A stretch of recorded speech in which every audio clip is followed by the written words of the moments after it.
Hello दोस्तों, चलिए फिर आज डे 22 का डिस्कशन शुरू करते हैं।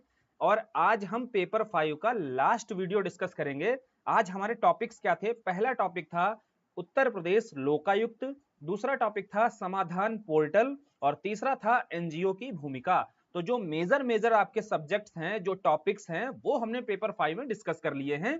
जैसे कि हमने उत्तर प्रदेश से संबंधित जो इतिहास से संबंधित घटनाएं हैं वो समझ ली हैं, इंटरनल सिक्योरिटी आंतरिक सुरक्षा को कर लिया है बहुत अच्छे से, और गवर्नेंस को कर लिया है, पॉलिटी कर लिया है। तो ये हमारे मेजर विषय थे जो शामिल थे हमारे पेपर 5 में, वो सारे हमने डिस्कस कर लिए हैं, वो भी 22 दिनों में। ठीक है, तो अब हमारे पास क्या टाइम है? अब हम पेपर 6 की ओर मूव कर जाएंगे। यहां से आज हम एक प्रश्न बढ़िया से लिखेंगे, टेलीग्राम पर वह प्रश्न आपको मिल जाएगा। यहां पहले एक वीडियो डिस्कशन के माध्यम से एक अप्रोच बना लेनी है टॉपिक्स पर, फिर एक प्रश्न मिलेगा उसको अच्छे से डिस्कस करना है। और अब आप बताना कि जो सिलेबस, देखो ऐसे नहीं, सिलेबस देखना और सिलेबस में देखना कि जो एक एक करके सारा सिलेबस में पॉइंट्स दिया हुआ है उस पर आपके पास में एक विजन है हर टॉपिक पर कि नहीं। अब आप लिखने में सक्षम हो किसी भी टॉपिक पर, यदि लिखने को आ जाएगा। जो समसामयिकी वाले सब्जेक्ट हैं, जो समसामयिकी वाले सिलेबस में आपको विषय दिखाई दें, उनको छोड़ देना। उनको क्या करेंगे, प्रीलिम्स के बाद में कुछ महत्वपूर्ण करंट के इवेंट्स आ जाएंगे, उन्हीं पर हम एक शॉर्ट नोट्स या कंटेंट ऐसा तैयार कर लेंगे जो हमारे एग्जाम में एक दो प्रश्न यहां से दिख जाएगा आपको, और वो हो भी जाएगा। बेसिकली आपके 20 में से 17-18 प्रश्न आपके इसी टॉपिक से ही आ जाएंगे जो हमने 22 दिनों में डिस्कस कर लिया है। ठीक है, तो आज का टॉपिक क्या है? आज का पहला टॉपिक है उत्तर प्रदेश लोकायुक्त। देखो इस टॉपिक पर जब लिखने को आएगा तो किस तरीके से आपके पास एक कंटेक्स्ट होना चाहिए पहले ना भैया, एक भूमिका आपके दिमाग में क्लियर होगी। तो जब इंट्रोडक्शन आप बनाओगे तो इंट्रोडक्शन के स्तर पर आप बहुत आसानी से एक बढ़िया इंट्रो दे पाओगे। तो भाई वह भूमिका क्या है? भूमिका आ जाइए समझ लेते हैं, एक सेकंड।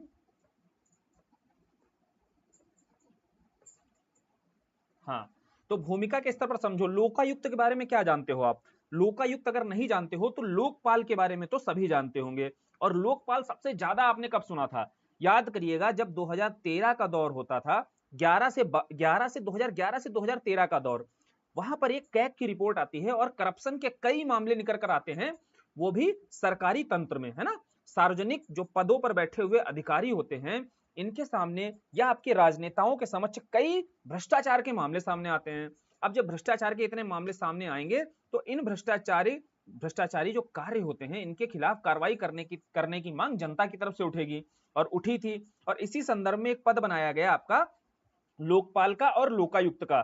यहां ध्यान देने वाली बात यह है, अन्ना हजारे का मूवमेंट आप सभी ने सुना होगा ना, तो वहां मांग क्या हो रही थी कि लोकपाल का गठन किया जाए, बेसिकली जिसे आप ओम्बड्समैन के रूप में जानते हैं। क्या बोला जाता है?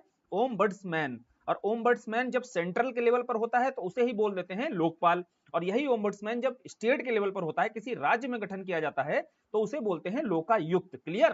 देखो अब एक कंटेक्स्ट हमें समझ में आया कि लोकपाल और लोकायुक्त बेसिकली होता क्या है, और बैकग्राउंड से जोड़कर समझा। बोले भाई ये मांग हो रही थी सेंट्रल लेवल पर लोकपाल की, लेकिन इससे पूर्व भी बहुत सारे ऐसे राज्य थे जिन्होंने अपने अपने राज्यों में लोकायुक्त का गठन कर रखा था, यानी कि विधान बना रखा था।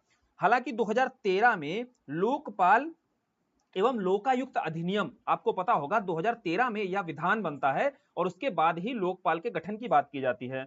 उसके बाद आप जानते हैं कि 5 सालों तक या 2019 तक समझ लीजिएगा, किसी भी लोकपाल की नियुक्ति नहीं हो पाई। उसका एक अलग कारण है। कारण यह है, जब 14 में इलेक्शन होता है और इलेक्शन के बाद में वहां पर कोई भी लीडर ऑफ अपोजिशन अपॉइंट नहीं हो पाता है। कारण यह रहता है कि लोकपाल को नियुक्त करने के लिए जो सिलेक्शन कमेटी होती है ना, उस सिलेक्शन कमेटी में विपक्ष का नेता होना चाहिए। अब भैया कोई विपक्ष का नेता बन ही नहीं पाया, तो इसीलिए लोकपाल के पद का गठन तो हुआ, लेकिन नियुक्ति नहीं हो पाई किसी भी व्यक्ति की। ठीक है, तो ये कहानी है पूरी लोकपाल की, और इसी से जुड़ी हुई स्टेट के लेवल पर समझोगे तो लोकायुक्त की कहानी है, और यही हमें उत्तर प्रदेश लोकायुक्त के बारे में समझना है। तो यह पद का गठन क्यों किया गया, यह पद लाया गया भ्रष्टाचार मुक्त राज्य को रखने के लिए। क्लियर है? और भैया 2013 में जो मांग उठी, उससे पहले ही उत्तर प्रदेश में विधान बन चुका था। और वह विधान बना कब था? जब पहले प्रशासनिक सुधार आयोग ने रिकमेंड किया था, उसके बाद ही उत्तर प्रदेश लोकायुक्त या उप लोकायुक्त अधिनियम 1975 का गठन कर दिया गया था। क्लियर हो गई पूरी कहानी? देखो यह एक लाइन में जो बात आपकी लिखी हुई है, इसके पीछे का पूरा बैकग्राउंड समझते हुए यह कहानी समझ में आ गई। और इसका ऑब्जेक्टिव देखो कितना क्लियर अब हो जाएगा, स्वच्छ और अनुक्रियाशील गवर्नेंस, यानी कि क्लीन एंड रिस्पॉन्सिव गवर्नेंस को बढ़ावा देना है। है ना। रिस्पॉन्सिव गवर्नमेंट कब होगी? जब वहां पर करप्शन नहीं होगा, और करप्शन कब कम होगा? जब हमारे पास लोकायुक्त या लोकपाल मजबूत होगा। क्लियर। और इसके दायरे में देखो, अगर भाई भ्रष्टाचार के खिलाफ कार्रवाई करनी है तो इसका क्षेत्राधिकार तो पता होना चाहिए कि लोकायुक्त जो है उत्तर प्रदेश में या किसके खिलाफ कार्रवाई कर सकता है, किसके खिलाफ मामले सुन सकता है, यह क्लियर होना चाहिए। तो लोकायुक्त की परिधि में देखो जितने मंत्रीगण हैं वो सारे आ जाते हैं, विधानमंडल के सदस्य आ जाते हैं, शासन के जितने समस्त कर्मचारीगण हैं, निगम परिषदों के अध्यक्ष हैं, ये सभी इसके अंतर्गत शामिल हो जाते हैं। बहुत ध्यान से समझना। देखो, जब सेंट्रल के लेवल पर लोकपाल की बात की गई तो बोला गया राज्यों को इतना विशेष अधिकार दे दिया गया है कि भाई आप अपने हिसाब से कानून बना लीजिए और वहां जो प्रावधान है अपने राज्य के अनुसार ही प्रावधानों को शामिल कर दीजिएगा। तो उत्तर प्रदेश में जो लोकायुक्त की परिधि में शामिल हुए, या समझ में आ गया होगा आपको। और लोकायुक्त की के बारे में बेसिक सी जानकारी अगर आपको यह होनी चाहिए, प्रीलिम्स के लेवल पर भी देखो काम आएगी। इसकी नियुक्ति राज्यपाल के द्वारा की जाती है और यहाँ उच्च न्यायालय के न्यायाधीश और विपक्ष के नेता से परामर्श लिया जाता है। भैया देखो, लोकायुक्त में भी विपक्ष के नेता से परामर्श लिया जाता है। लोकपाल की कहानी बता दी कि विपक्ष के नेता से परामर्श लेकर ही इसकी नियुक्ति की जाएगी। और अभी तक 2019 तक क्यों नहीं नियुक्त हो पाया था? उसका रीजन यही था कि भैया विपक्ष का नेता ही नहीं था, विपक्ष खत्म हो गया था। और पदावधि कितनी है उत्तर प्रदेश में? 8 वर्ष है। यह प्रश्न भी पूछा गया है। और पदमुक्त की बात की जाए तो राज्यपाल के द्वारा ही पदमुक्त किया जाता है। और पदमुक्त भी इसे जो किया जाता है साबित कदाचार और अक्षमता के आधार पर। जैसे सुप्रीम कोर्ट के जजेस और हाई कोर्ट के जजेस को आपका पदमुक्त किया जाता है, सेम उसी आधार पर यहाँ लोकायुक्त को भी पदमुक्त किया जाएगा। यानी कि इसको हटाने की जो प्रक्रिया है बहुत जटिल रखी गई है। जटिल रखने का रीजन भी यही था ताकि यह तटस्थ होकर के, निष्पक्ष होकर के अपनी कार्रवाई कर सके। ठीक है। अब कुछ प्रावधान समझने होंगे भाई। उत्तर प्रदेश लोकायुक्त की बात कर रहे हैं। उत्तर प्रदेश सरकार को यह अधिकार दे दिया गया था, राज्य सरकार को यह अधिकार दिया गया कि आप अपने हिसाब से कानून बना लो। तो इन्होंने प्रावधान क्या किए, समझना पहले प्रावधान को। और प्रावधानों को देखते हुए आपको कमियां भी पता होनी चाहिए, आखिर यहाँ कमी कहां पर रह रही है, भ्रष्टाचारी गतिविधियां क्यों बढ़ रही है, कम क्यों नहीं हो रही है, भ्रष्टाचार के मामले लगातार प्रशासन में क्यों बढ़ रहे हैं भाई, है ना। शासन प्रशासन में भ्रष्टाचार के मामले कम तो हो नहीं रहे हैं। तो पहले प्रावधान समझते हैं, फिर कहां लूप होल्स हैं वो समझ लेंगे। अब देखो, चुनाव को लेकर के बोला गया, इसको जो नियुक्ति होती है यह गैर राजनीतिक पृष्ठभूमि से होनी चाहिए। अब अगर उसका कोई पॉलिटिकल बैकग्राउंड नहीं होगा ना, तभी वह कार्रवाई जो कर पाएगा वो तटस्थ होकर के, न्यूट्रल होकर के कर पाएगा। पहला तो रीजन यह दिया गया, या पहला प्रावधान जो किया गया। दूसरा बोला गया कि किसी के खिलाफ किसी अन्याय से पीड़ित व्यक्ति होता है, यदि शिकायत करता है तो जांच प्रक्रिया प्रारंभ कर सकता है यह लोकायुक्त जो उत्तर प्रदेश का है। तीसरा है दीवानी न्यायालय की शक्ति दी गई। याद रखना, लूप होल देखो यहाँ एक दिखाई देगा, जैसे इसे आपका सिविल कोर्ट की सारी शक्तियां दी गई हैं। इसका मतलब होता है किसी को भी यह समन कर सकता है या किसी के सार्वजनिक ब्यौरे की जानकारी या जांच करा सकता है। ध्यान रखना, सिविल कोर्ट के जो राइट्स होते हैं वो सारे राइट्स यहाँ पर उत्तर प्रदेश लोकायुक्त को दे दिए गए हैं। इसके बाद आती है बात, यदि कोई मान लो भैया उठा करके झूठी शिकायत ही कर दे किसी मंत्री के खिलाफ। अब झूठी शिकायत अगर कर देता है तो यहाँ लोकायुक्त को यह राइट होता है कि वह सीआरपीसी के तहत उसके खिलाफ कार्रवाई कर सकता है। ठीक, आप कोई झूठी कार्रवाई भी नहीं कर सकते हो। अगर झूठी कार्रवाई करोगे तो लोकायुक्त को अधिकार है कि वह सीआरपीसी के तहत आपके विरुद्ध कार्रवाई कर सकता है। क्लियर। और राज्य सरकारें साथ में चाहें तो लोकायुक्त को कुछ विशिष्ट कार्य के लिए और ज्यादा अधिकार और ज्यादा पावर दे सकती हैं। यह भी ध्यान रखना, ये सारे प्रावधान किए गए हैं आपके, क्योंकि आपको प्रोविजंस पता होने चाहिए कि उत्तर प्रदेश लोकपाल व उप लोकायुक्त, उत्तर प्रदेश लोकायुक्त व उप लोकायुक्त अधिनियम जो आया इसके अंतर्गत क्या प्रोविजंस किए गए। इन प्रोविजंस के माध्यम से हमें पता चलेगा कि हमारे यहाँ का, हमारे राज्य का लोकायुक्त कितना ताकतवर है। ठीक है, तो इसीलिए यह प्रोविजन जानने जरूरी है। अब इसकी कुछ सीमाएं हैं, क्लियर तरीके से देखो। प्रोविजन जब अगर समझ लोगे तो सीमाएं समझना बिल्कुल टफ नहीं है। सीमाएं ये हैं कि जैसे पहले क्षेत्राधिकार तय किया गया कि मंत्री वगैरह गण रहेंगे, पदाधिकारी रहेंगे, लेकिन कुछ लोग इसकी सीमाओं से, कुछ लोग इसकी कार्यवाहियों से बाहर रखे गए, इसके क्षेत्राधिकार से बाहर रखे गए हैं। कौन कौन है वह? जैसे पहला है आपका हाई कोर्ट के न्यायाधीश। यहां देखो हम बात कर रहे हैं लोकायुक्त की, याद रखना, लोकपाल की नहीं बात कर रहे हैं, लोकायुक्त की बात हो रही है। तो जो आपके हाईकोर्ट के जजेस हैं उनको बाहर रखा गया है। उत्तर प्रदेश महालेखापाल और जो आपका यूपीपीएससी के अध्यक्ष और सदस्य होते हैं इनको बाहर रखा जाता है क्षेत्राधिकार से। तो भैया बोला जाता है कि इनको भी दायरे में लाओ, अगर ये भ्रष्टाचार करेंगे तो इनके खिलाफ कार्रवाई कौन करेगा। एक मत यह दिया जाता है कि भाई न्यायपालिका स्वतंत्र होने का यह मतलब बिल्कुल नहीं है कि उसको भ्रष्टाचार करने की अनुमति दे दी जाती है। क्लियर। तो देखो यह सीमाएं हैं और आप सीमाओं पर जो तर्क दिए जाते हैं वह तर्क देकर के स्पष्ट रूप से बता सकते हो। दूसरा वर्ग कहता है भैया जब यहाँ सिलेक्शन कमेटी में ही जब न्यायिक अधिकारी या न्यायाधीश आपके शामिल होते हैं लोकायुक्त के लिए, है ना, योग्यता रखते हैं, तो अब आप कैसे इसको परिधि में ला सकते हो? जो विपक्ष वाले तर्क हैं वो इस तरीके से भाई देते हैं। फिर आते हैं आपराधिक मामले। शुरू में ही क्लियर किया गया कि यहाँ पर लोकायुक्त को सिविल मामले दिए गए हैं, सिविल जो कोर्ट होता है उसकी तरह ही इसको राइट्स दिए गए हैं, पावर दी गई हैं। तो जो क्रिमिनल मामले होते हैं, क्रिमिनल मामले इसके दायरे से, क्षेत्राधिकार से बाहर आते हैं, याद रखना ये इसकी सीमाएं हैं, ठीक। और आंतरिक सुरक्षा से कोई जुड़ा हुआ मामला है वो भी इसके दायरे से बाहर आएगा। फिर तीसरा है कि जैसे मान लो भैया किसी भी मंत्रालय में, एग्जाम्पल के तौर पर कार्मिक मंत्रालय में कोई अधिकारी है और उसके खिलाफ भ्रष्टाचार का मामला आता है, तो लोकायुक्त अगर कार्रवाई करना चाहेगा, बहुत ध्यान से सुनना, ये इसकी एक बहुत बड़ी लिमिटेशन है या सीमाएं हैं इसकी, है ना, जो लूप होल्स दिखाई देता है, बहुत बड़ा लूप होल है। जैसे कार्मिक मंत्रालय का कोई अधिकारी भ्रष्टाचार कर रहा है और उसके खिलाफ कोई भ्रष्टाचार का केस बनता है, केस बनने के लिए लोकायुक्त चाहेगा कार्रवाई करे, अब उसको कार्रवाई करने से पहले जानते हो क्या करना पड़ेगा? उस मंत्रालय से परमिशन लेनी पड़ेगी, और वो मंत्रालय जब परमिशन देगा लिखित में, तब जाकर के वो अपनी कार्रवाई कर सकता है। तो भैया एक बात बताओ, यहां पर वह न्यूट्रल रह करके कैसे कार्रवाई कर देगा, है ना? या कोई मंत्रालय अपना नाम खराब होने क्यों देना चाहेगा? यहां समझ रहे हो आप बात को? तो ऑटोनॉमी नहीं है इसके पास, और ऑटोनॉमी नहीं है उसका कारण है यह प्रावधान, और इसीलिए सीमाओं के भीतर इसको जरूर बताना है। फिर आपको बता देना है कुछ युक्त संशोधन किए जाएं। इस तरीके की जो सीमाएं दिखाई दे रही हैं, यहाँ क्या है, थोड़ा और मजबूत करने की जरूरत है उत्तर प्रदेश लोकायुक्त को, तभी हम भ्रष्टाचार मुक्त प्रदेश बना पाएंगे। क्लियर? और फिर प्रभावी बनाने की इसको आवश्यकता है, बताते हुए एक सकारात्मक दृष्टिकोण के साथ में अपना कंक्लूजन दे देना है। अब बताओ, उत्तर प्रदेश लोकायुक्त पर एक प्रॉपर समझ आपकी विकसित हो गई होगी। क्या उत्तर प्रदेश लोकायुक्त की भूमिका रही, बैकग्राउंड क्या रहा, लोकपाल लोकायुक्त का क्या मामला है ना, क्या मतलब है, ओम्बुड्समैन का क्या मतलब है, यह समझ में आया। फिर भाई क्या प्रोविजंस उत्तर प्रदेश सरकार के द्वारा इस संदर्भ में किए गए हैं, और क्या फिर भी लूप होल्स या सीमाएं रह गई हैं, उनका समाधान आगे की राह देते हुए, आगे की राह में समाधान खोजते हुए या कंक्लूड करते हुए, एक बेहतर सकारात्मक कंक्लूजन देते हुए अपने आंसर को खत्म कर देना है, यदि उत्तर प्रदेश लोकायुक्त पर लिखने को आता है प्रश्न। क्लियर? तो एक विजन डेवलप हो गया होगा। अब उस विजन के अंतर्गत यह समझ में आ गया होगा क्या क्या आपको लिखना है। अब डिमांड को देखते हुए ही लिखना पड़ेगा। यदि प्रश्न की डिमांड सीमाओं पर रहती है तो सीमाओं वाले पॉइंट्स को थोड़ा ज्यादा डिटेल से लिखना है। यदि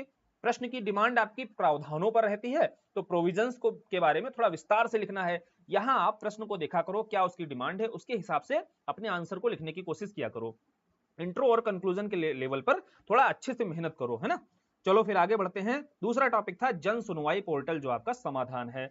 जन सुनवाई पोर्टल समाधान भी कुछ नहीं है, सीधा भैया उसी से संबंधित है। भ्रष्टाचार का मामला मान लीजिए हुआ, अब कोई कार्रवाई नहीं हो रही है, अब कोई कार्रवाई नहीं हो रही, जनता क्या चाहती है, जनता चाहती है कि हम अपनी शिकायत जो है सरकार तक पहुंचा पाए, है ना। मान लीजिए हम मुख्यमंत्री तक पहुंचाना चाहते हैं, तो उस संदर्भ में ही आपका समाधान पोर्टल निकल कर आता है। यदि यहां से प्रश्न बनाया भी जाएगा तो 125 शब्दों का प्रश्न मैक्सिमम बनेगा, और टिप्पणी वगैरह करने के लिए आ जाएगा कि भैया समाधान पोर्टल पर, समाधान योजना पर टिप्पणी कीजिए। तो आपको टिप्पणी करने के संदर्भ में समाधान जो पोर्टल लाया गया है इसका ऑब्जेक्टिव पता होना चाहिए, और इस ऑब्जेक्टिव के साथ में क्या प्रोसीजर होता है वह पता होना चाहिए, और इसी के संदर्भ में, इसी दायरे में आप सारी चीजें अभी समझ जाओगे। देखते हैं एक एक करके। देखो, जन सुनवाई, जनता की जो शिकायत है उसके खिलाफ सुनवाई हो, बढ़िया सुनवाई हो, प्रभावी सुनवाई हो, इसी संदर्भ में ही यह समाधान पोर्टल आया। आपका समझ में आया? अब इसके संदर्भ में जब लिखना होगा तो बताओगे कि नागरिकों का जो शिकायत निवारण तंत्र होता है, जो ग्रीवेंस रिड्रेसल होता है, इसको इफेक्टिव बनाने के लिए, यानी कि इसको कैसे और इफेक्टिव बनाया जाए ताकि नागरिक जो है आपका संतुष्ट हो सके। सबसे बड़ी चीज क्या है, हमने अपने अगर जनप्रतिनिधि भेजे हैं, अपने प्रतिनिधि भेजे हैं हमने, तो हमारे लिए वो कार्य करें। भाई स्वाभाविक सी बात है, नागरिकों की अपेक्षा रहेगी या, और उसी संदर्भ में सरकार ने कार्य किया। उत्तर प्रदेश सरकार समाधान पोर्टल लेकर आई, और यहां से नागरिकों को संतुष्टि हो, और कोई यदि मान लीजिएगा शिकायत उसके निवारण हो जाता है, इसके बाद सरकार को भी यहां से फीडबैक मिल सकेगा, है ना, कि भाई कोई मंत्रालय कार्य कर पा रहा है कि नहीं कर पा रहा है नागरिकों की अपेक्षाओं के अनुरूप। तो इसी संदर्भ में यह समाधान पोर्टल लाने का उद्देश्य था। भूमिका समझ में आ गई, कंटेक्स्ट समझ में आ गया क्यों लाया गया। अब बात करते हैं कि यहां शिकायत निवारण के लिए यह समाधान पोर्टल विकसित किया गया, और इसका प्रोसीजर क्या है। भैया क्या प्रोसीजर है, आम नागरिकों को यह प्रोसीजर पता होना चाहिए। हम में से 50 होंगे अभी जो यहां देख रहे होंगे, उन्हें यह प्रोसीजर नहीं पता होगा कि समाधान पोर्टल पर आखिर अपनी शिकायत, यदि हमें किसी भी मंत्रालय के विरुद्ध या कोई भी मामला है उत्तर प्रदेश राज्य में, यदि आप रहते हो वहां कोई भी अगर आपको समस्या नजर आ रही नागरिक की, नागरिकों को कोई भी समस्या अगर नजर आ रही है और वह शिकायत पहुंचाना चाहता है, तो क्या है तरीका। तो वह तरीका देख लो भैया। जैसे ही आप जाओगे, आज आप जाना और समाधान पोर्टल खोलना और देखना, वहां पर यह आपको प्रोसीजर समझ में आएगा, स्पष्ट रूप से दिया होगा। पहले आपको अपनी शिकायत का पंजीकरण करना पड़ेगा, यानी कि ऑनलाइन कंप्लेंट आपको करनी है तो एक रजिस्ट्रेशन करो प्रॉपर और बताओ भैया क्या शिकायत है आपकी। क्लियर? तो आपने शिकायत कर दी। अब शिकायत क्या है आपकी भाई, जाएगी और पहुंच रही है, और उसके बाद कुछ समय लगेगा ना, कुछ समय के बाद ही आपको रिस्पांस मिलेगा। उसके बीच का प्रोसीजर ये है कि शिकायत की स्थिति आपको देखनी है, ट्रैक करना है ना, मेल आदि के माध्यम से आप ट्रैकिंग कर सकते हो उसकी, कि आपकी शिकायत जो है किस चरण में, स्टेप बाय स्टेप है, किन चरणों तक आपकी पहुंच चुकी है और कहां पर है ना। तो यह आपका दूसरा स्टेप है, शिकायत की स्थिति, यानी कि ट्रैकिंग करने का आपके पास यह अधिकार है अपनी शिकायत जो आपने की हुई है। तीसरा है भैया अनुस्मारक भेजें। मान लीजिए बहुत टाइम हो जाता है, 25-30 दिन हो गए और कुछ स्थिति साफ नहीं हो रही है कि भैया हमने शिकायत जो की थी उस पर कुछ मंत्रालय का जवाब नहीं आ रहा है, तो बोले भैया तो फिर आपको रिमाइंडर का अधिकार है, यानी कि आप अनुस्मारक रिमाइंडर भेजिए उस मंत्रालय को कि हमने तुम्हें शिकायत की थी इस मामले पर, देखो सड़क वड़क खुद ही पड़ी है, इस पर कोई कार्रवाई क्यों नहीं हो रही भाई, या कोई भ्रष्टाचार का मामला है उस पर आपने मान लीजिए शिकायत की। ठीक, तो अब आप रिमाइंडर दे सकते हो। रिमाइंडर आप लगाते हो ना अपने फोन में, लगाते हो कुछ याद दिलाने के लिए, ऐसे ही रिमाइंडर है कि नागरिक क्या है, रिमाइंडर भेज सकता है, अनुस्मारक जिसे बोलते हैं, कि टाइमली भैया हमने जो शिकायत की है उसका निवारण टाइमली हो जाना चाहिए। इसके बाद लास्ट आता है, मान लीजिए आपकी शिकायतों का निवारण हो गया, फिर आपसे फीडबैक मांगा जाएगा कि अब बताओ भैया फीडबैक दो आप, है ना, आपकी शिकायत का निवारण बढ़िया हुआ है, कुछ कमी रह गई है तो सरकार और बता दो, हम कमी आपकी और दूर कर देंगे। यही पूरा प्रोसेस है आपका समाधान पोर्टल का। क्लियर? तो इसको जरूर लिखना जब भी समाधान पोर्टल पर आपसे लिखने के लिए आता है। और कुछ मामले हैं जो सूची से बाहर रखे गए हैं, जब भी आप रजिस्टर करोगे जाना और रजिस्टर करना, तो ये सारी चीजें देखो लिखकर आ जाएंगी। क्या यहां आएगा पहला कि आरटीआई से जुड़ा हुआ कोई मामला है उस पर जो है आपका जन शिकायत नहीं सुनी जाएगी, यानी कि आप इन मामलों पर शिकायत बिल्कुल मत करना, ये सारी सूची से बाहर रखी गई हैं। दूसरा, यदि मामला कोई न्यायालय में विचाराधीन है और आप चाहते हो कि मंत्रालय उस पर कार्रवाई कर दे, कैसे कर देगा भाई कोई। तीसरा, कोई सजेशन से जुड़ा हुआ मामला है वह भी बाहर है। आर्थिक सहायता या नौकरी संबंधी कोई जानकारी यहां पर मत भैया शिकायत के लिए लेकर आना। और लास्ट है सरकारी जो सेवक हैं इनकी सेवा संबंधी कोई ट्रांसफर जैसा मामला है, मान लीजिए, है ना, कोई स्थानांतरण जैसा मामला है, तो वह भी यहाँ दायरे से बाहर रखा जाएगा। क्लियर बात है? तो यहाँ जन सुनवाई जो समाधान पोर्टल है इसके दायरे से, क्षेत्राधिकार से कौन कौन से मामले बाहर रखे जाते हैं, जब आप शिकायत करोगे, रजिस्ट्रेशन करोगे, फाइनल सबमिट करोगे, तो ये सारे देखो पॉइंट्स आपको निकलकर वहां दिखाई देंगे। ठीक, अब हो गया समाधान पोर्टल पर हमने समझ लिया। फिर आपको बताना है कि यह समाधान पोर्टल के माध्यम से उत्तर प्रदेश के निवासियों को क्या लाभ हो रहा है। पहला है उसको त्वरित और मितव्ययी समाधान मिलेगा, भैया तुरंत कार्रवाई होगी और मितव्ययी, ज्यादा खर्चा पानी नहीं होगा क्योंकि चीजें ऑनलाइन है, बिचौलिए समाप्त होंगे, तो मितव्ययी समाधान मिलेगा। फिर प्रशासन में देखो लाल फीताशाही, भ्रष्टाचार और प्रशासनिक अकार्यकुशलता पर नियंत्रण लगेगा। जो प्रशासन की कमियां हैं वो सारी कमियां दूर की जा सकेंगी। इसके साथ साथ जब ये दोनों बातें आपको नजर आ जाएंगी तो उसके बाद परिणाम स्वरूप सरकार और नागरिकों के बीच में सहयोगी संबंध स्थापित हो जाएगा, है ना। तो ये देखो आपके समाधान के फायदे हैं और समाधान पोर्टल से लाभ क्या क्या है क्लियर हो गया होगा। और बेसिकली लास्ट ऑब्जेक्टिव क्या है, लास्ट ऑब्जेक्टिव या अंतिम ध्येय तो सरकार का यही है कि उत्तर प्रदेश में शासन से सुशासन की स्थापना हो सके भाई, गवर्नेंस से कैसा गुड गवर्नेंस स्थापित किया जा सके। इसी संदर्भ में एक टूल्स के रूप में यह प्रयोग किया गया है उत्तर प्रदेश सरकार के द्वारा समाधान पोर्टल को। ठीक है, अब दोनों चीजें आप बताओ, लोकायुक्त और जो उत्तर प्रदेश लोकायुक्त है और समाधान पोर्टल, ये दोनों टॉपिक आपको बहुत अच्छे से समझ में आए, इन पर आपका एक क्लियर जो विजन है वो डेवलप हुआ। अब आप समझ गए होंगे इन टॉपिक्स को कि इन टॉपिक्स पर यदि कुछ लिखने को आता है, कोई भी प्रश्न बनाया जाता है, तो वह अब आपके कलम से दूर नहीं रहेगा, बढ़िया पेन भागेगा भाई आपका, है ना। अब अगला देखते हैं, लास्ट जो टॉपिक बचा हमारा, गैर सरकारी संगठन, एनजीओ। हमारे सिलेबस में सीधा दिया हुआ है एनजीओ की भूमिका के बारे में बताना है भाई। अब एनजीओ वाला टॉपिक जब पढ़ेंगे तो पहले कंटेक्स्ट समझते हैं कि भाई एनजीओ है क्या, एनजीओ का ऑब्जेक्टिव बेसिकली है क्या, क्यों एनजीओ की भूमिका इतनी महत्वपूर्ण हो जाती है, क्यों इतना रोल इसका इंपॉर्टेंट क्यों है एनजीओ का। तो एनजीओ का रोल इसलिए इंपॉर्टेंट है कि देखो भैया सरकार का काम क्या है, बोले सरकार का काम होता है कल्याणकारी कार्य करना। एक सरकार का चेहरा यह भी है ना, कल्याणकारी योजनाओं को लागू करना, बोले है। लेकिन क्या सरकार के पास केवल एक ही काम है, कल्याण वेलफेयर स्कीम्स को ही लागू करना, बोले नहीं, और सारे भी काम होते हैं। तो इस संदर्भ में सरकार के पास बोझ बहुत ज्यादा है, कार्य क्षेत्र, कार्य बहुत अधिक रहता है, तो बहुत सारी स्कीम्स हैं जो नहीं लागू हो पाती हैं, बोले बिल्कुल है। लेकिन ऑब्जेक्टिव तो उसका डेवलपमेंट ही है ना, सबका साथ सबका विकास, यही तो ऑब्जेक्टिव है सरकार का बोले है। जिसे आप समावेशी विकास बोलते हो। अब इस समावेशी विकास या सबका साथ सबका विकास जैसी अवधारणा को अगर सार्थक करना है ना, अगर मूर्त रूप में लाना है, ठीक है, तो उसके लिए क्या करना पड़ेगा? बोले इसके लिए ही तो आपका एनजीओ की भूमिका निकल कर आती है सामने। यहां पर एनजीओ कैसे भूमिका के रूप में आता है समझते हैं। दो देखो, एनजीओ जो होता है आपका विकास विकास के एजेंट के रूप में काम करता है। कभी भी आपको बताना हो क्लियर तरीके से बताना। अब आप बताओगे कि विकास के एजेंट के रूप में कैसे, कोई आपसे पूछे तो देखो एजेंट का काम क्या होता है। कोई पॉलिसी आती है, मान लीजिए अब सरकार कोई पॉलिसी लाती है, ध्यान से सुनना, एजेंट क्यों कहा जाता है इसे। सरकार कोई पॉलिसी लाती है, पहले एजेंट को समझ लेते हैं। तो उस पॉलिसी को नागरिकों तक पहुंचाना ये एजेंट का काम है, और नागरिकों को उस पॉलिसी के बारे में जागरूकता देना, है ना, नागरिकों के भीतर भी समझ डेवलप करना, यह भी उस एजेंट का काम है। तो दोनों तरफ से, मतलब दोनों डायरेक्शन से कार्य करता है वह, top to bottom, bottom to top. Clear? तो ऐसे ही विकास के एजेंट के रूप में एनजीओ काम करते हैं। जैसे गवर्नमेंट है आपकी, समझना ध्यान से, गवर्नमेंट जो है कोई डेवलपमेंट से जुड़ा हुआ स्कीम लेकर आती है, कोई विकास से जुड़ी हुई स्कीम लेकर आती है किसी भी क्षेत्र में, किसी भी क्षेत्र में मान लीजिए विकास करना चाहती है। लेकिन सरकार के पास में एक तो राजस्व की समस्या, एक तो राजस्व का एक बड़ा बोझ है, इसके अलावा कार्य क्षेत्र भी बहुत ज्यादा है। तो स्कीम क्या होती है, देरी हो जाती है उनके लागू करने में। दूसरा प्रशासनिक, एक बात बताइए, प्रशासनिक जब तक जवाबदेहिता स्पष्ट नहीं होगी, प्रशासनिक जवाबदेही नहीं समझेगा प्रशासन, तब तक आप किसी भी स्कीम को लागू नहीं कर सकते हो विद इन टाइम। तो यहां एनजीओ स्पष्ट रूप से आपके सामने निकल कर आएगा कि कैसे वह प्रशासनिक जवाबदेहिता के लिए क्या कर सकता है, दबाव बना सकता है और सरकार की मदद कर सकता है। राजस्व जैसी जो फंड की एक समस्या है, उस फंड की कमी को भी पूरा कर सकता है। इन सारे रोल्स में जब आ जाते हैं एनजीओ, तो उस क्षेत्र में विकास दिखाई देता है। इसीलिए इन्हें विकास के एजेंट के रूप में समझा जाता है।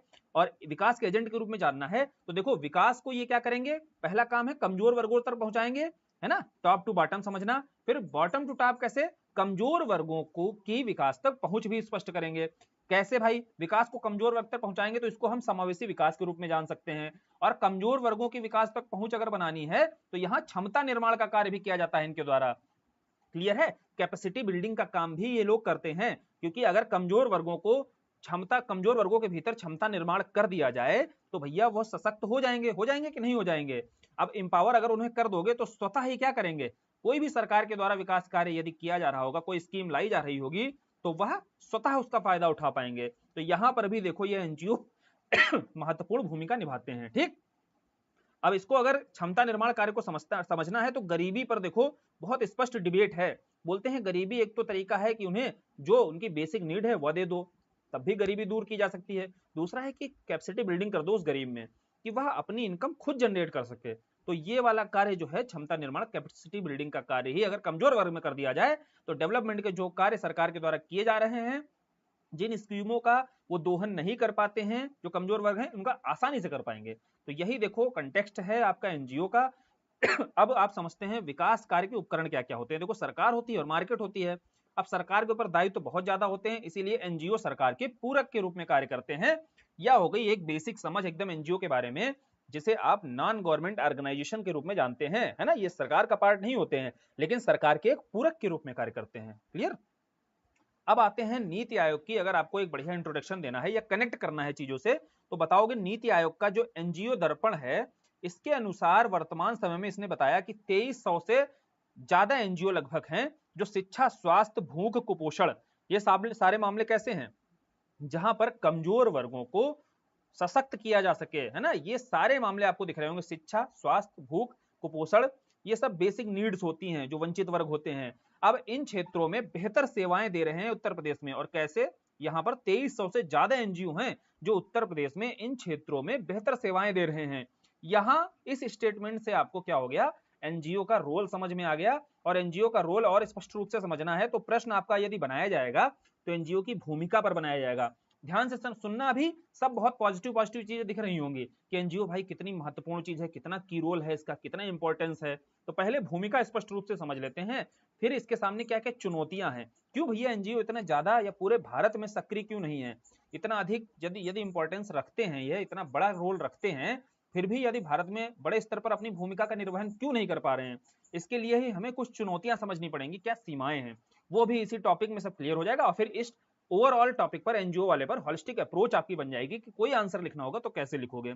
तो भूमिका समझनी है, पहला ही समझा हमने सरकार के पूरक के रूप में कार्य करते हैं। पूरक का मतलब आप जानते हो ना कि एक दूसरे के सहयोग के साथ ही कार्य करते हैं, ठीक। तो एक दूसरे के सहयोग के साथ कार्य करेंगे, सरकार के पूरक के साथ कार्य करके रूप में कार्य करेंगे तो समावेशी विकास स्थापित हो सकेगा। और सेवा प्रदाता, सर्विस जो डिलीवरी है, इसके रूप में यह शिक्षा, स्वास्थ्य इन्हें कमजोर वर्गों तक पहुंचाते हैं। तो इस तरीके से क्या है, सरकार भी क्या काम करती है बताओ, शिक्षा को लेकर के कोई योजना लेकर आती है कि नहीं, सर्व शिक्षा अभियान लेकर आई। अब सर्व शिक्षा अभियान के तहत वह चाहती है कि जितने बच्चे हैं सभी को शिक्षित किया जा सके। इसमें उस लोकल के एरिया के एनजीओ की मदद ली जा सकती है कि नहीं ली जा सकती, बोले हाँ ली जा सकती है।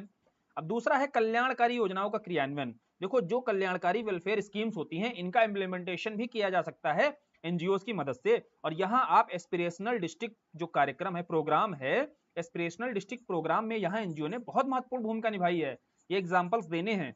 फिर तीसरा बताना है जो वंचित वर्ग है या कमजोर वर्ग है, इसको प्रशिक्षण देने का, कैपेसिटी बिल्डिंग का बताया था काम। तो कैपेसिटी बिल्डिंग कैसे होगी, उन्हें ट्रेन किया जाए, और ट्रेन करने में एक एग्जाम्पल अगर उत्तर प्रदेश का दोगे तो ज्यादा बेहतर है। देखो यहाँ यूपी पेपर 5 का आप उत्तर लिख रहे हो, ध्यान रखना, तो यहाँ जो एग्जाम्पल्स देना ना, सेट करना ना, वह भी आपके उत्तर प्रदेश से संबंधित कोई एनजीओ का होना चाहिए, ज्यादा अच्छा रहेगा, उसका इंप्रेशन ज्यादा अच्छा पड़ेगा। तो वाराणसी का एक एनजीओ है आपका कॉमन मैन ट्रस्ट एनजीओ, और कुछ एग्जांपल्स आपको एकदम याद होने चाहिए, 4-5 एनजीओ आपके दिमाग पर होने चाहिए, एकदम जुबान पर रटे होने चाहिए, 5-6 एनजीओ उत्तर प्रदेश के, नहीं है तो याद कर लेना। अब जैसे आपने बताया कि कमजोर वर्गों को प्रशिक्षण देकर क्षमता निर्माण का कार्य किया जा रहा है, अब इसको आपने बता करके आगे बढ़ जाओगे तो ये हो गया एकदम सतही पॉइंट। एग्जांपल दिया कि भाई देखो वाराणसी का आपका कॉमन मैन ट्रस्ट एनजीओ है जो बेगर कारपोरेशन इनिशिएटिव एक चालू की है, जिसके माध्यम से भिक्षावृत्ति, जो आपके भीख मांगते हैं ना लोग, इसमें संलग्न जो परिवार हैं इनको प्रशिक्षित कर रहा है, और इनके बच्चों को, यानी कि भिक्षा में लगे हुए जो लोग हैं इनके बच्चों को प्रशिक्षित कर रहा है, ट्रेन कर रहा है, और इन चीजों से बाहर निकालने का बढ़िया काम कर रहा है। तो यह कार्य किया जा रहा है कॉमन मैन ट्रस्ट एनजीओ के द्वारा, क्लियर। और फिर है कमजोर वर्गों का सशक्तिकरण। यहाँ जन जागरूकता अभियान को बताना है कि जनता को अधिकार संपन्न बनाओ, जनता को जागरूक करने का कार्य कर रहा है। एनजीओ बहुत सारे हैं वहां, आरटीआई शिक्षा के अधिकार, राइट टू एजुकेशन, मतलब बताते हैं वो एनजीओ कि शिक्षा का अधिकार आपका मौलिक अधिकार है, सूचना का अधिकार भी आपका मौलिक अधिकार है। इन सारे जन जागरूकता जो अभियान है, जो अवेयरनेस जो प्रोग्राम्स हैं, इनके माध्यम से वह नागरिकों को सशक्त बना रहे हैं। इसके बाद सहभागी शासन। देखो सहभागी शासन में भी आप बता सकते हो कि लोक नीति में जन भागीदारी बढ़ा रहे हैं, क्लियर। अब जो पब्लिक पॉलिसीज होती हैं, और पब्लिक पॉलिसीज में यदि जनता की भागीदारी बढ़ानी है तो भैया शासन के बारे में स्पष्ट समझ होनी चाहिए पहले। और समझ कब होगी, जब वह सहभागिता उनकी बढ़ेगी। सहभागिता कब होगी, जब वो अवेयर होंगे प्रशासन के प्रति, उसकी नीतियों के प्रति। इसके साथ साथ जब अब ये सारे पॉइंट्स जब खत्म हो जाएं तो फिर पारदर्शिता, जवाबदेहिता, जो यूएनडीपी के जो आपको प्रमुख तत्व बताए गए ना, शासन के, सुशासन के क्या प्रमुख तत्व होते हैं, अंग होते हैं, तो उनको ही आप आधार बनाते हुए अपने बहुत सारे पॉइंट्स जनरेट कर सकते हो। इसके अलावा इसकी भूमिका देखो आपकी हरित विकास में भी दिखाई देती है। चाहो तो पर्यावरण से जोड़कर एक आप पॉइंट यहाँ लिख सकते हो। और एग्जाम्पल देखो आप उत्तर प्रदेश में झांसी में आपका एक एनजीओ है हरितिका, उसे एग्जाम्पल के तौर पर डालो कि बेहतर कार्य कर रहा है बुंदेलखंड के क्षेत्र में जल संकट वाले एरियाज में, ठीक। अब देखो यूपी के कुछ प्रमुख एनजीओ है, यहाँ 3-4 एनजीओ नोट कर लिए है मैंने, इसके अलावा और इसमें एड ऑन करते रहना जहां भी आपको एग्जांपल्स दिखाई दें। जैसे फूड फॉर लाइफ है जो आपका वृंदावन में कार्यरत है, या मुफ्त भोजन वितरण करता है। और जैविक खेती, क्योंकि एक स्वास्थ्य आपका देखो मामला था, कुपोषण एक विषय था जहां पर एनजीओ बेहतर कार्य कर रहे हैं, तो एग्जाम्पल देना है तो फूड फॉर लाइफ का दे दो। फिर कॉमन मैन ट्रस्ट का हमने एग्जाम्पल दे ही रखा है भिक्षावृत्ति वाले क्षेत्र में। और हरितिका देखो बताया ना, हरितिका झांसी में, बुंदेलखंड में जहां जल की कमी है उन क्षेत्रों में हरित क्रांति के लिए बेहतर कार्य कर रहा है। इसके बाद जब सशक्तिकरण पर दोगे तो श्रमिक भारती एनजीओ बताओ कानपुर में जो सक्रिय है, यह ग्रामीण और वंचित वर्गों के सशक्तिकरण हेतु कार्य कर रहा है। ये हो गया भैया एनजीओ की भूमिका को लेकर के जो उसका रोल है, इतना इंपॉर्टेंट रोल है, उसको समझ लिया, और कुछ उत्तर प्रदेश के महत्वपूर्ण एनजीओ समझ लिए। अब बात करते हैं, जब इतना सब अच्छा अच्छा दिख रहा है तो फिर दिक्कत कहाँ आ रही, मसला कहाँ पर है भैया, कहाँ है, क्या मसला है, तो बताओगे चुनौतियां समझ लो, अभी क्लियर हो जाएगा कि एनजीओ के सफल क्रियान्वयन में चुनौती कहां पर आ रही है। चुनौती यह है कि पहली चुनौती है विश्वसनीयता की कमी। विश्वसनीयता की कमी ये होती इसलिए होती है कि जो सरकारी फंड इनको मिलता है ना, उसके एक दुरुपयोग का डर भी रहता है। यानी कि यहाँ एनजीओ का आजकल अधिकतम प्रयोग काहे के लिए किया जाता है, ब्लैक मनी को व्हाइट मनी बनाओ, है ना। आप जानते हैं, एक एग्जाम्पल दे रहा हूं, आप जानते हैं जो कंपनीज होती हैं, बड़ी बड़ी कंपनी होती हैं, वहां 2% बोला जाता है कि वेलफेयर के लिए आप पैसा लगाइए, अपने जो प्रॉफिट है उसका 2% आपको कहां लगाना है, 2% आपको लगाना है कहीं कोई भी वेलफेयर कार्य करने के लिए, है ना, कोई कल्याणकारी कार्य करने के लिए। तो वो चुनते किसको हैं, वो बड़े बड़े एनजीओ को चुनते हैं, बोलते भैया 2% हम तुमको पैसा देंगे, क्योंकि हमें अपने टैक्सेस, देखो हमारा तो चला ही जाएगा 2%, वो हमारी जो प्रॉफिट है, इनकम है, उसका 2% चला जाएगा, तो हम तुमको जो है यह 2% पैसा दे देंगे, एनजीओ से बात कर लेते हैं और तुम कुछ पैसा हमें दे देना चुपके से और कुछ पैसा तुम रख लेना, ठीक, तो तुम्हें भी कुछ मिल जाएगा, हमें भी मिल जाएगा। तो ऐसे देखो एनजीओ का प्रयोग होता है और इसी से विश्वसनीयता कम होती है। इसके साथ साथ पारदर्शिता में कमी, देखो पारदर्शिता में ट्रांसपेरेंसी नहीं रहेगी अगर एनजीओ में, तो पता ही नहीं चलेगा जो वित्तीय लेन देन हो रहा है वो कहाँ हो रहा है, किसके बीच हो रहा है, जिस ऑब्जेक्टिव के साथ वह एनजीओ लाया गया था क्या वह कार्य कर भी पा रहा है। तो ट्रांसपेरेंसी बहुत जरूरी है होना, और नहीं दिखाई देती है। इसके अलावा सरकार के विकास कार्यों में बाधक होते हैं, जैसे यहाँ समझो कुछ एनजीओ ऐसे होते हैं जो पॉलिटिकल इंटरेस्ट से परिचालित होते हैं। अब अगर कोई पॉलिटिकल हित वहां पर जुड़ा हुआ है, राजनीतिक हित जुड़ा हुआ है, तो भैया वो जो वर्तमान में सत्ता में सरकार होगी उसकी सारी नीतियों का विरोध करेंगे। नीतियों का जब विरोध करेंगे तो जितने विकास कार्य हैं उनमें बाधा बनेंगे, यह करते हैं बहुत सारे एनजीओ। और चौथा है राजनीतिकरण, पॉलिटाइजेशन जो आपका हो रहा है एनजीओ का, यह भी एक बड़ी समस्या है। फिर कोष की अनुपलब्धता, सबसे बड़ी समस्या तो भैया फंड की है, कहीं भी हो फंड की समस्या तो भारत जैसे विकासशील देश में आपको बतानी ही बतानी है। और जब फंड नहीं होगा तो इम्प्लीमेंटेशन बेहतर कैसे होगा। और फंड की समस्या केवल एनजीओ की नहीं है, यह तो उत्तर प्रदेश राज्य सरकार की भी एक बड़ी समस्या है। और लास्ट एक समस्या जो चुनौती है वो राष्ट्रीय सुरक्षा की। देखो एक समय अजीत डोभाल का यहाँ स्टेटमेंट भी आता है कि यह जो हमारे एनजीओ हैं, कुछ ऐसे एनजीओ हैं जो हमारी राष्ट्रीय सुरक्षा के लिए, हमारी जो नेशनल सिक्योरिटी है इसके लिए एक बड़ा चैलेंज बन सकते हैं। यानी कि यह एनजीओ का मदद जो आतंकी होते हैं, आतंकी गतिविधियों में लिप्त होते हैं, वह काफी बड़े स्तर पर, बड़े स्केल पर इसका प्रयोग कर रहे हैं, ऐसा अजीत डोभाल के द्वारा एक बार स्टेटमेंट दिया गया था। तो उसे आप प्रयोग कर सकते हो यहाँ चिंता के रूप में।